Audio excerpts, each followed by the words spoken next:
Hi guys, welcome back. We're going to do chapter 8 on research methods in psychology. Now we're going to talk about designs with more than one independent variable. So last chapter, single factor designs, one independent variable, and as many levels as you would actually need or want to do. But now we're going to do two independent variables. Right? So basically, you have a lot of examples of this already. The Aronson and Cope, my enemy's enemy is my friend study, is an example of a 2x2. The helping behavior article that I had you do the homework on is a 2x2 design. Okay, so we have two independent variables, and again, this nomenclature of 2x2 simply means that when you have that first number, okay, that is the number of levels of the one independent variable, and then when you say by the second number, that's the number of levels of the second independent variable. So a 2x2 design simply means that you have two independent variables as reflected by each of the numbers there, and each of the numbers themselves reflect how many different levels of the independent variable that there are. Okay, so that's the basic nomenclature that you need to get down. And frankly, chapter 8, I think you can get bogged down in the reading of the chapter, but think that basically they go into a lot of detail to try to be thorough. But once you have the building blocks down, once you have the idea behind what the nomenclature is and what we're looking for in terms of the idea of the interactions, then all the other stuff is really sort of redundant. Okay, so if you ever watch the movie Sound of Music, and hopefully you have in your lifetime sometime, think of the song Do Re Mi. Okay, most of you have heard it. Probably heard it since childhood. So that and what you hear most of the time is just the song Do Re Mi. But if you watch the movie, okay, the thing that Julie Andrews sings before and during the song is that these are the basics. These are the building blocks to any song. Okay, so basically the same thing here. So don't ask me to sing this morning.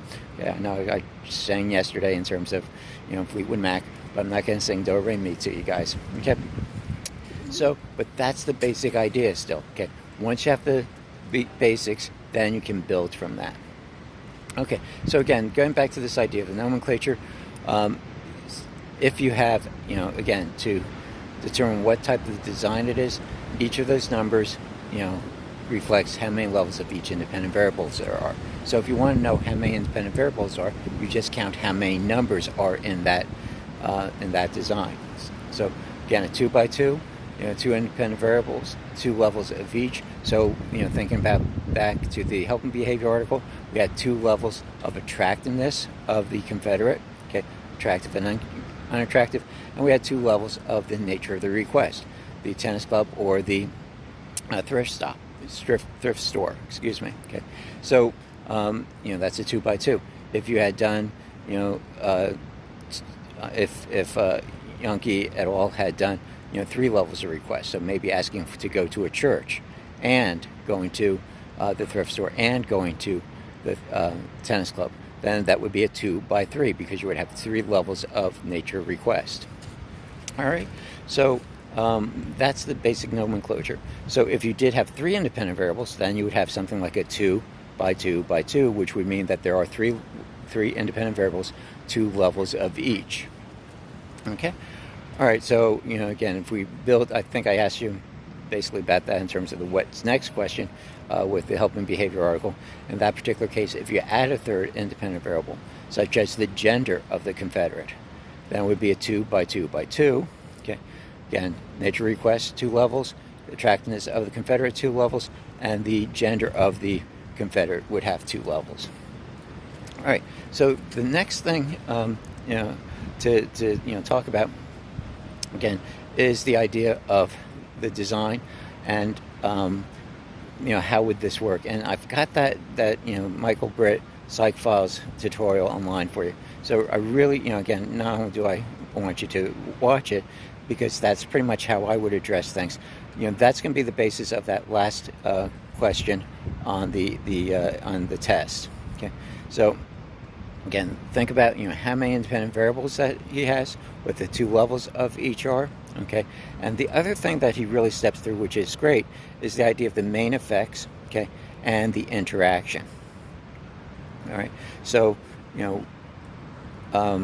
there are, if you do an analysis of variance on this, which you would in this particular case, okay, you would have a main effect of just the attractiveness of the criminal, okay, and then the second main effect, as it's called, is the type of crime, okay, and then the third F value that we get with the analysis of variance here is the interaction. Is there something differentially happening at one level of the independent variable that's not happening at the other level of the independent variable?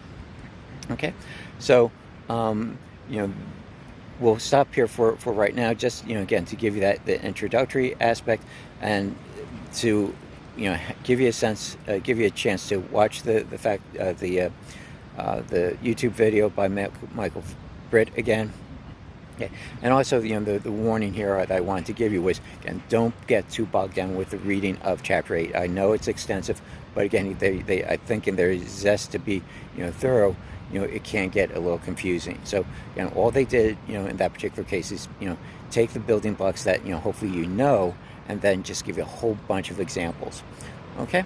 All right, so we'll stop here for today. I'll talk about interactions, at least for right now, talk about interactions in the second part of Chapter 8. All right, so stay safe, everybody. If you have questions about the test, certainly let me know. And, just email me and we'll go from there. All right, thanks. Take care.